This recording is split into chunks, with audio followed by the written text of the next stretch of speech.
Okay, have you ever had that moment? You know the one.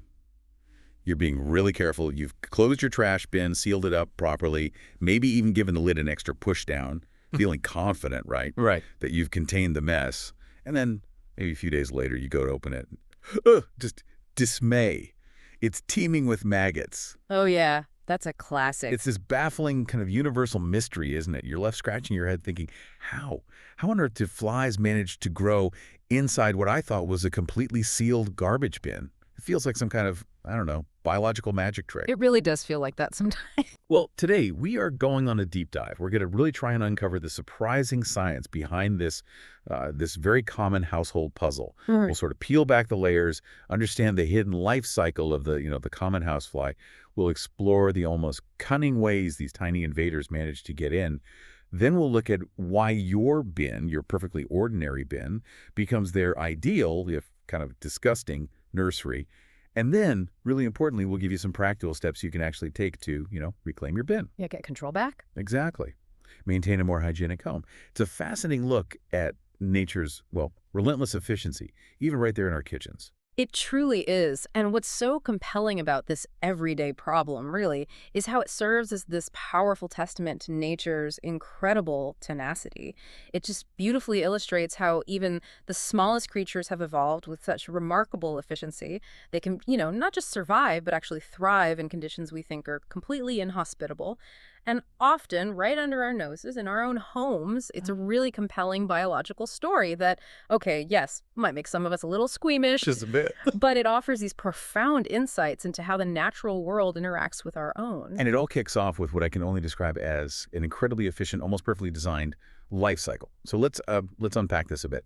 The humble housefly, right? The one that sometimes buzzes so frustratingly around the kitchen.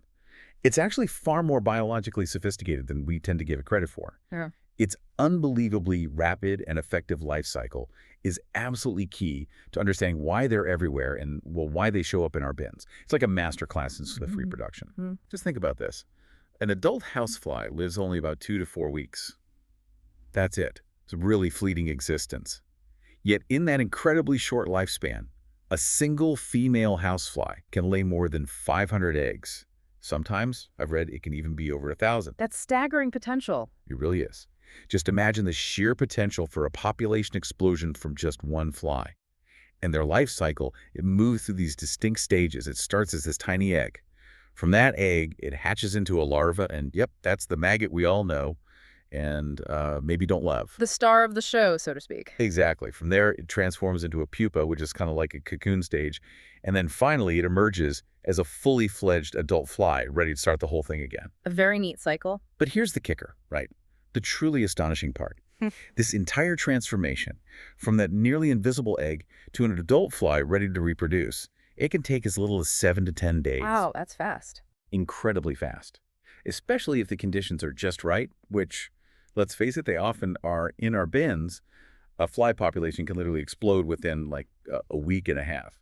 It's kind of mind-boggling how quickly they can go from undetectable eggs to a full-blown buzzing infestation. It's a real biological sprint to reproduction.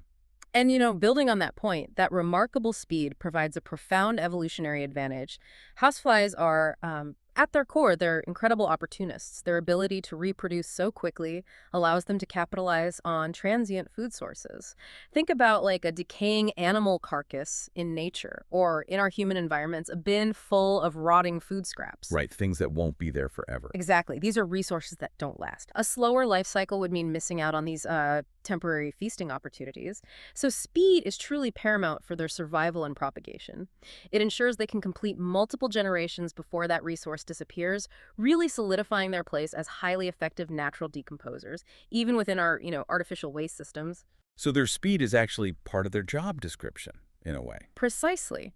Their rapid life cycle is exactly what makes them so successful at their biological role. Okay. So we get it now. They reproduce at this, frankly, alarming rate. But this still brings us back to that central mystery. If I'm being really diligent about closing my bin, how on earth are these eggs even getting in? What's the biological loophole here that we're missing? Ah, yes, the sealed bin paradox. Exactly. This is where it gets really interesting and maybe a little unsettling because it challenges our assumption that closed actually means safe. What often happens, believe it or not, is that female flies are laying their eggs before the lid is even securely closed. Sneaky. Totally. Think Yeah. about it. You're tossing something in, the lid is off for just a moment. Maybe you're using a bin that gets open frequently throughout the day. That's literally all the time they need. They're executing this subtle but, masterful biological strategy. They're exploiting those brief moments of, let's say, human complacency for a reproductive advantage. A quick deposit. Right. And here's another crucial detail. Fly eggs are incredibly tiny. We're talking about these little specks of white, barely a millimeter long. They're almost invisible to the human eye. Very hard to spot. You'd be really hard-pressed to spot them unless you were actively looking. And even then, they just blend into the background, especially against, like, food scraps. This makes them incredibly easy to miss. So the flies can execute this preemptive strike with remarkable stealth. They're in before you even know it. That makes sense. And even if you are meticulous about closing the lid immediately, let's be honest, most household trash bin lids are rarely, if ever, truly airtight. Oh, almost never. There are always tiny gaps. Exactly. There are often tiny gaps, Yeah. small imperfections in the seal, Yeah. or simply just a loose fit. These aren't just minor design flaws. They're potential entry points for incredibly small creatures. Or, maybe more importantly, they're escape routes for something much more powerful than a fly itself, Yeah. the smell. Ugh, the scent trail. That's crucial. To add another layer of understanding here, we really need to consider the power of scent in the insect world.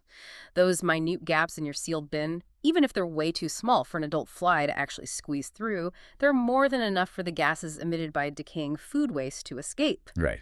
The smell gets out. And these smells act as an incredibly potent beacon. It's like a powerful chemical siren song, attracting flies from surprisingly far distances right to the vicinity of your bin. Flies possess this remarkably sensitive olfactory system, basically. Their sense of smell, which is just exquisitely adapted to detect the very specific chemical compounds released by organic matter as it breaks down. So they're smelling dinner from afar. Pretty much. It's like a highly tuned GPS guiding them straight to their perfect breeding ground. So your sealed bin isn't just leaking a bit of odor. It's basically broadcasting this irresistible, highly specific chemical dinner invitation across the neighborhood. It completely overrides your attempts at containment. They're not just randomly buzzing around. They're following a powerful, irresistible scent trail directly to your garbage. Wow. Okay. So it's broadcasting come lay eggs here. In a nutshell, yes. All right. So once those tiny, practically invisible eggs are laid, whether it's during that brief moment the lid is open or maybe an adult fly finds a way in through a gap, or maybe even eggs get laid near a gap and larvae crawl in, however they get there. Once they're inside the bin, it essentially becomes the maggot's ultimate haven. It provides absolutely everything they need, perfectly optimized for their rapid growth and development. The perfect nursery. Totally. And one of the most surprising things about maggots, I think, is their remarkable resilience, their ability to thrive in really challenging environments. Like, they don't actually require much oxygen to survive. That's a key adaptation. Think about that. They can flourish deep within decaying waste, buried under layers and layers of garbage, where the oxygen levels would be incredibly low for most other creatures. This unique adaptation lets them burrow and feed without much competition from other organisms. And the conditions inside our bins, well, they're often absolutely ideal. Couldn't be better, really. Trash that is moist, warm often from the decomposition process itself, and of course smelly. It creates the absolute perfect breeding ground. It's like a veritable 5-star resort for a maggot, offering everything on its menu. All-you-can-eat buffet. Pretty much. And they feed voraciously on all those delicious for them food scraps, growing incredibly rapidly. They're like these tiny, super efficient eating machines, constantly consuming and processing organic matter. They'll keep this feast going, molting several times, until they grow large enough to transform into the next stage, the pupa. And then once they're mature, they typically embark on what we might call the Great Escape. Right. You sometimes see them. Yeah. They'll crawl out of the bin, often seeking a drier, safer spot nearby to pupate, which completes their remarkable cycle. And this is often why you might suddenly find them on the outside of your bin, or sometimes, even on the floor around it, which is, let's be honest, an undeniably unpleasant discovery. Definitely not something you want to see first thing in the morning. And when we connect this to the bigger picture, it really underscores their critical biological role as, well, nature's original cleanup crew. Maggots are essentially highly specialized decomposers. Their job is breaking down organic material and returning vital nutrients back to the ecosystem. Our trash bins, with their concentrated decaying organic matter, just provide this artificially perfect and incredibly abundant environment for this process. Like a supercharged compost heap. Exactly. The moisture, the warmth generated by decomposition, the sheer volume of readily available food, it creates conditions that are, in many ways, an accelerated sort of supercharged version of what they'd find naturally, like in a compost heap or on a decaying carcass. It's a real testament to how perfectly adapted they are to this ecological niche, even when that niche happens to be in our own backyards or kitchens. Okay, so they're nature's recyclers, essentially. But what does all this mean beyond just the ick factor, finding maggots in your trash? Well, it's not just about an unpleasant sight or a minor annoyance. There are actually real implications for us, for human health and hygiene. Flies are far more than just pests. That's a critical point. They are incredibly effective disease carriers, and their presence can be directly linked to the spread of some pretty serious illnesses within our homes and communities. Absolutely. We're talking about the potential for spreading pathogens that can lead to conditions like cholera, typhoid, various forms of dysentery, and, very commonly, different types of food poisoning. Just think about the journey, right? A fly lands on some decaying garbage in the bin, picks up bacteria or other nasty microbes. On its feet, its body. Exactly.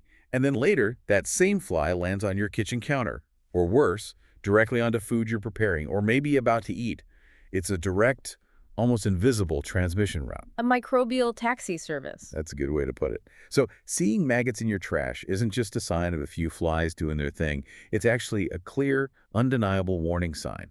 It indicates that waste has been left in conditions ripe for bacterial growth for too long. It's essentially signaling an environment that is primed for potential fly-borne disease transmission. It's a biological red flag that we really ignore at our peril. And this raises an important question for public health, doesn't it? How do flies actually become such effective vectors? It's their entire lifestyle, really, that makes them so dangerous. They thrive in unsanitary conditions, constantly moving between decaying matter, feces, and then, unfortunately for us, our food and living spaces. Right. The commute is the problem. Precisely. As they land on these contaminated surfaces, pathogens cling really tenaciously to their sticky foot pads, their bodies, and they can even be picked up and later regurgitated from their digestive systems. When they then land on a clean surface, or more critically, on food that we're about to consume, they effectively deposit those pathogens, often completely unknowingly to us. It's a highly efficient, albeit, yes, disgusting, mechanism for spreading illness, which makes good waste management not just a matter of tidiness or avoiding smells. But actual health protection. Exactly. It's a crucial public health measure to protect ourselves and our families. Okay. Heavy stuff. But now for the good news. We've unpacked the fascinating, if maybe slightly gross, science. We've understood the problem and its potential health implications. The really great news is there are straightforward, practical steps you can definitely take to prevent this from happening in your home. You absolutely don't have to just live with a maggot-infested bin. There are solutions, definitely. First up, and this can make a huge difference, if at all possible, try to separate your food waste from your other trash. Source separation, yeah. This significantly reduces the primary attractant for the flies.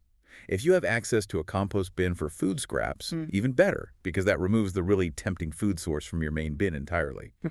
Another really important step is regular cleaning. I know it might seem tedious. Nobody likes cleaning the bin. Right. But washing your bin regularly, maybe with soap and water or a bit of vinegar solution, helps eliminate those lingering odors that act as beacons for flies. Yeah. And it also removes any hidden egg residue that might be left behind from previous visitors, effectively breaking the cycle before it starts again.